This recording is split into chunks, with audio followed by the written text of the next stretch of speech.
இந்த question polarisation base பண்ணது. So இனிஷியலாக அன்போலரைஸ் லைட் ஒரு டிரான்ஸ்பரண்ட் மீடியம் மேலே இன்சிடென்ட் ஆகுது.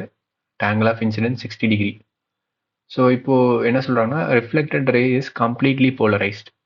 இதுலேருந்து ஆங்கிள் ஆஃப் ரிஃப்ராக்ஷன் நம்ம கண்டுபிடிக்கணும். Inside the medium angle of refraction எவ்வளோ இருக்குன்னு கண்டுபிடிக்கணும். இதை ஒரு டயக்ராமாக போடலாம். இது அந்த மீடியம்னு வச்சுப்போம். இது நார்மல் லைன். இன்சிடென்ட் ரே வருது அண்ட் இது angle of incidence theta i. So reflect ஆகும், இங்கே ரிஃப்ராக்டும் ஆகும்.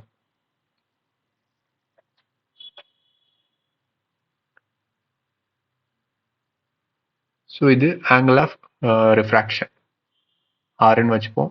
இது ஆங்கிள் ஆஃப் ரிஃப்ளெக்ஷன் தீட்டா ஆர்ன்னு வச்சுப்போம். ஸோ இங்கே நம்ம இந்த ஆர் என்னன்னு கண்டுபிடிக்கணும். இங்கே ஒரு இன்ஃபர்மேஷன் கொடுத்துருக்காங்க. அது என்னன்னா the reflected ray is completely polarized. So இந்த ரே எப்போ கம்ப்ளீட்லி போலரைஸ்ட் ஆகும்னா அட் ப்ரூஸ்டர் ஆங்கிள். ஸோ இது ப்ரூஸ்டர்ஸ் லால படிச்சிருப்பீங்க. ஒரு சூட்டபிள் ஆங்கிள் ஆஃப் இன்சிடென்ஸில் அன்போலரைஸ்ட் லைட் ஃபால் ஆகும்போது இந்த ரிஃப்ளெக்டட் ரே வந்து கம்ப்ளீட்லி போலரைஸ்டாக இருக்கும். இது எப்போ கம்ப்ளீட்லி போலரைஸ்டாக இருக்கோ அப்போ angle between reflected ray and refracted ray is 90 degree. இந்த ரெண்டுமே பர்பண்டிகுலராக இருக்குன்னு சொல்லி படிச்சிருப்போம். அந்த ஐடியா தான் யூஸ் பண்ண போகிறோம். ஸோ இப்போ இதை லைட்டாக நான் இங்கே வரைஞ்சி காட்டுறேன். ஸோ இது ரிஃப்ளெக்டட் ரே, இது ரிஃப்ராக்டட் ரேன்னு வச்சுக்கோங்க, மீடியம். ஸோ இந்த ரெண்டும் 90 டிகிரி.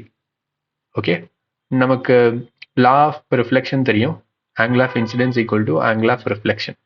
இப்போது இன்சிடென்ட் ஆங்கிள் 60 டிகிரினா ரிஃப்ளெக்டட் ஆங்கிளும் 60 டிகிரியாக தான் இருக்கும்.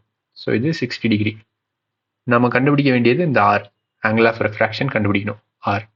இது 90 டிகிரி. ஸோ இப்போ ஒரு ஸ்ட்ரைட் லைன் இருந்துச்சுன்னா இதோட டோட்டல் ஆங்கிள் 180 டிகிரின்னு இருக்கும். இப்போது இங்கே ஒரு ஸ்ட்ரைட் லைன், இந்த வெர்டிக்கல் லைன் வந்து ஒரு ஸ்ட்ரைட் லைன். ஸோ அப்போ ஓவரால் ஆங்கிள் 180 டிகிரின்னு இருக்கணும். இப்போ 180 degree which is equal to 60 degree plus 90 degree plus r. இப்போ இதுலேருந்து நம்ம r கண்டுபிடிச்சோன்னா 30 டிகிரின்னு இருக்கும். ஆங்கிள் ஆஃப் ரிஃப்ராக்ஷன் இந்த கேஸில் 30 டிகிரி.